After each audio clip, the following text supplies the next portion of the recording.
ગોધરા શહેરમાં B division police કસ્ટડીમાં રહેલા રાયોટિંગ કેસમાં ઝાકીર જબા નામનો આરોપી છેલ્લા 10 દિવસથી પોલીસ રિમાન્ડમાં હતો. ગઈકાલે રાત્રે તેને મેડિકલ ચેકઅપ માટે હોસ્પિટલ લઈ જવામાં આવી રહ્યો હતો. જ્યારે તેને પરત લઈ જવા દરમિયાન રસ્તામાં આરોપીએ પોલીસને જણાવ્યું હતું કે તેને ઉલટી અને ગભરામણ થઈ રહી છે.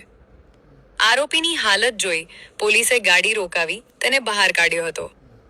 ગાડીમાંથી બહાર આવતાની સાથે જ આરોપીની ગભરામણ ગાયબ થઈ ગઈ હતી. ત્યારબાદ જ્યારે પોલીસે તેને ફરીથી ગાડીમાં બેસવા માટે જણાવ્યું ત્યારે આરોપીએ બેસવાની ના પાડી દીધી હતી.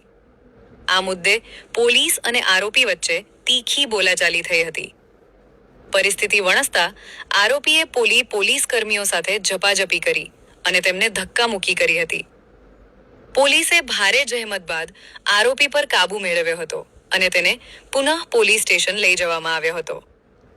પોતાની કસ્ટડી દરમિયાન ફરજ પરના અધિકારીઓ સાથે ગેરવર્તણૂક કરવા અને સરકારી કામગીરીમાં અવરોધ ઊભો કરવા બદલ આરોપી ઝાકીર જબ્બા વિરુદ્ધ ગોધરા બી ડિવિઝન પોલીસ સ્ટેશનમાં વધુ એક નવો ગુનો દાખલ કરવામાં આવ્યો છે.